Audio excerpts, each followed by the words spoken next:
এই আলিউল আজিম বুঝছে।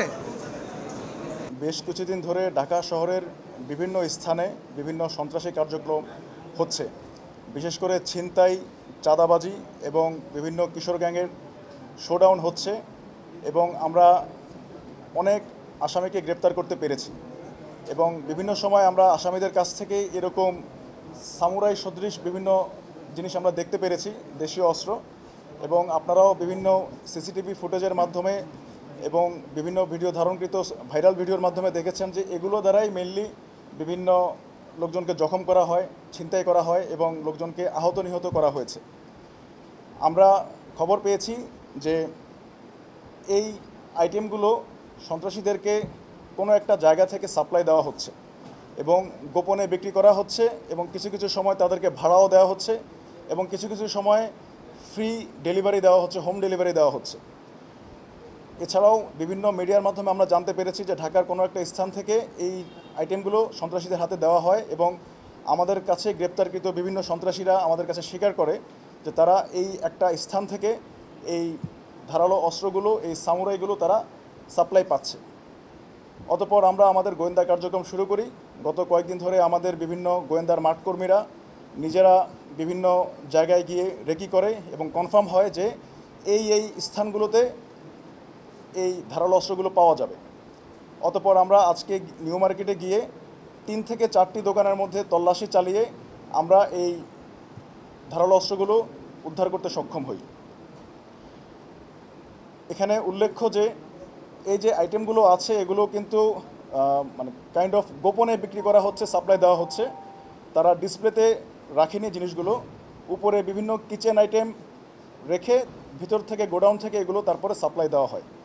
আজ আমরা এই কাজে জড়িত হিসাবে 9 জনকে গ্রেপ্তার করতে পারি। মোট 3টি দোকান থেকে মূলত এই আইটেমগুলো পাওয়া যায়। এখন এই ক্ষেত্রে আমি আমাদের ব্যবসায়ী সমাজের প্রতি একটা অনুরোধ করব, সেটি হচ্ছে আপনারা কেউ এই ধরনের সামুরাই চাপাতি বা ধারালো অস্ত্র বিক্রি করবেন না।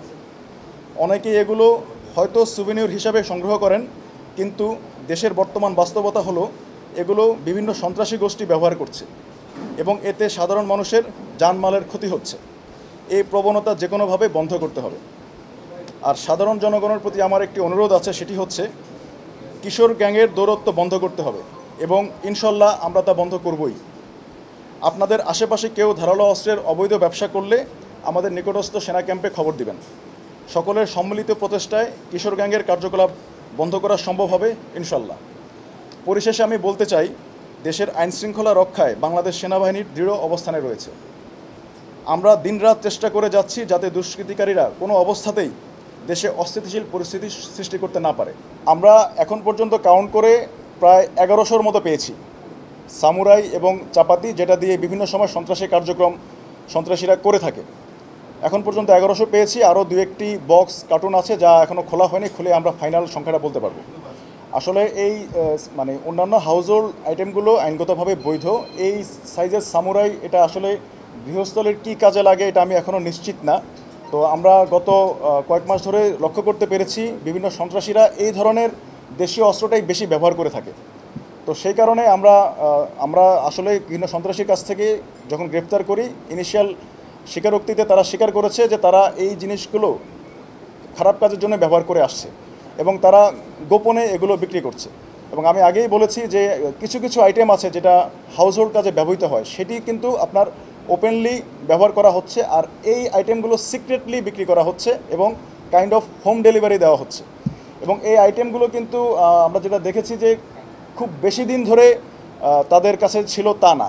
রিসেন্টলি গত 3-4 মাস ধরে এগুলো বিশাল আকারে মজুত করা হয়েছে এবং এগুলো বিভিন্ন সন্ত্রাসীদের হাতে দেখা যাচ্ছে।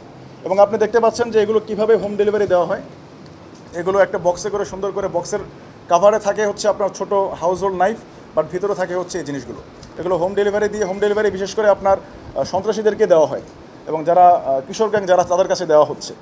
আর আপনি একটা প্রশ্ন করেছেন যে তাদের সাথে সন্ত্রাসীদের যোগসাজশ আসে কিনা, সেটা আমি এখনই নিশ্চিত করে বলতে পারবো না। এটার জন্য অধিকতর তদন্তের প্রয়োজন হবে। আমরা এগুলো সব কিছু পরবর্তী আইনি প্রক্রিয়ার জন্য ডিবি পুলিশের কাছে হস্তান্তর করব, তারা যাচাই বাছাই করে নিশ্চিত করে বলতে পারবেন যে তাদের এখানে কতটুকু ইনভলভমেন্ট আছে। হ্যাঁ, এগুলো তারা বিক্রি করে সাপ্লাই দেয়, এটা তারা প্রাথমিক স্বীকারোক্তি হিসাবে দিয়েছে।